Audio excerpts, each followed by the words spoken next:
नीतीश के बाद बिहार में बदल जाएगा पूरा खेल।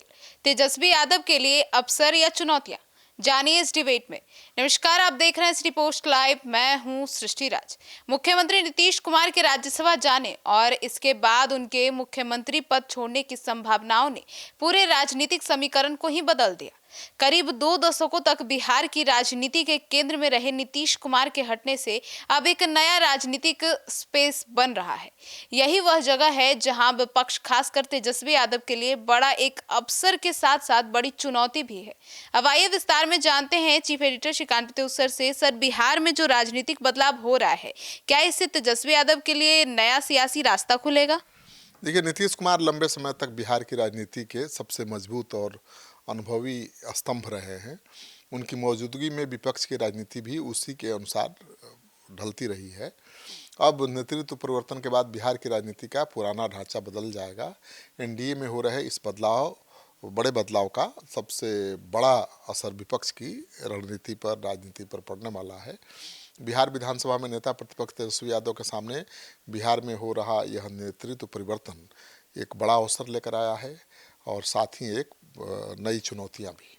सर, तो तेजस्वी यादव के लिए नई राजनीति का स्पेस बनेगा?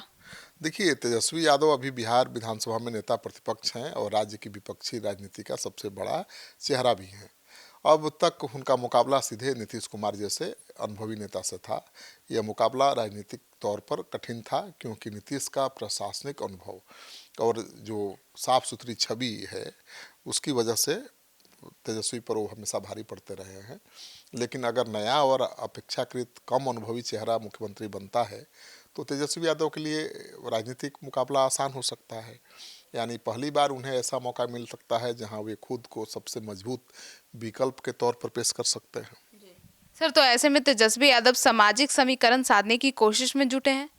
बिल्कुल, तेजस्वी यादव पिछले लोकसभा चुनाव से ही नए राजनीतिक समीकरण तलाश रहे हैं।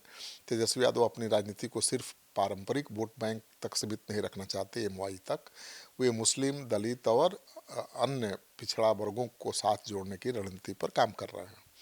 अगर नेतृत्व परिवर्तन होता है तो यह रणनीति और तेज हो सकती है क्योंकि जब सत्ता में नया चेहरा आता है तब विपक्ष को एक नए समीकरण बनाने का मौका मिलता है और तेजस्वी को भी मिलेगा। तेजस्वी यादव के राजनीतिक व्यवहार में भी बहुत बदलाव देखा गया है। पहले जहां वो बहुत आक्रामक राजनीति करते थे, वहीं अब वे संयमित और गंभीर छवि बनाने की कोशिश करते हुए दिखाई दे रहे हैं। यह रणनीति आने वाले समय में उनके लिए फायदेमंद साबित हो सकती है, खासकर तब जब वे खुद को मुख्यमंत्री पद के संभावित दावेदार के रूप में पेश करना चाहेंगे। तो मौका भी है, चुनौती भी है। मतलब ये बदलाव जो है वो अवसर तो लेकर आ रहा है, लेकिन नई चुनौती के साथ भी आ रहा है। बिल्कुल, राजनीति एक संवैधानिक किला है। जो इसकी घेराबंदी करना जानता है वही राज करता है। जो इस किले में घिर जाता है उसका खेल खत्म। नीतीश कुमार इस किले की घेराबंदी करने में हमेशा कामयाब रहे हैं। उनके सक्रिय राजनीति से बाहर जाने के बाद नई चुनौतियां तेजस्वी यादव के सामने तो होंगी, लेकिन अवसर भी होगा। अगर उन चुनौतियों को अवसर में वो बदल पाते हैं तो उनके लिए नया रास्ता खुल सकता है। तेजस्वी यादव को सिर्फ विपक्ष में रहकर बयानबाजी करने से काम चलेगा नहीं। उन्हें आगे बढ़कर ठोस विकल्प के रूप में खुद को पेश करना पड़ेगा, स्थापित करना पड़ेगा। पहले तो उन्हें बेरोजगारी, विकास और बुनियादी ढांचे जैसे मुद्दों पर स्पष्ट और भरोसेमंद एजेंडा पेश करना पड़ेगा। साथ ही उन्हें यह भी साबित करना होगा कि सिर्फ एक राजनीतिक विरासत नहीं बल्कि अपने दम पर नेतृत्व करने की वो क्षमता रखते हैं। दूसरी ओर उन्हें यह भी साबित करना होगा कि अब तक वह जिस ए टू जेड यानी जिस सर्व समाज की राजनीति की बात करते रहे हैं उसी को लेकर आगे बढ़ेंगे। तो सर, ऐसे में तो बीजेपी चुप नहीं बैठेगी और वो भी नई रणनीति बनाएगी। बिल्कुल, सत्तारूढ़ गठबंधन भी नए नेतृत्व के साथ अपनी रणनीति को मजबूत करने की कोशिश तो करेगा ही। नए मुख्यमंत्री का चयन भी इसी आधार पर होगा कि वह राजनीतिक और सामाजिक समीकरणों को संतुलित रख सके।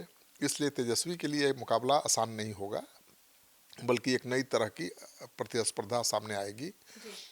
तो जाहिर है कि बिहार की राजनीति एक नए दौर में प्रवेश कर रही है।